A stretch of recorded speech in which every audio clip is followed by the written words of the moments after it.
ตอนนี้เด็กๆกำลังเล่นหมากขุมนะคะเก็บโดยมี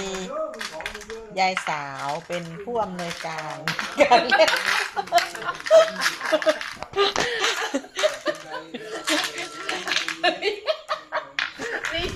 อย่าเข้าปากลูกแมวเข้าปากห้ามเอาเข้าปากเลยผิดคนเลยไอเดียรู้สึกว่าจะตื่นเต้นมากมีความมุ่งมั่นมากในการเล่นทีนี้มาแข่งกับยายนะใส่นี้ให้หยิบต้องถูกด้วยนะเอาหนึ่งนี่ใส่หลุมนี้เอาหลุมนี้อย่างเดียวเอา1 2 3เด็กของลูกไงของลูกอันนี้5 6 7 8 9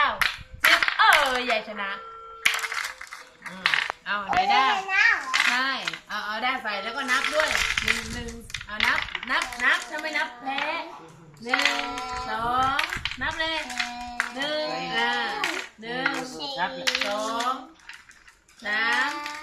4 5 6 7 8 9รับตัวต้องซื้ออะไรยัยตัวใหญ่สุดอันนี้ยายเล่นเป็นอาชีพเดี๋ยวนี้ยายเล่นอินเทอร์เน็ตนะคะยายก็เล่นในนี้ไม่เป็นยายเล่นอะไร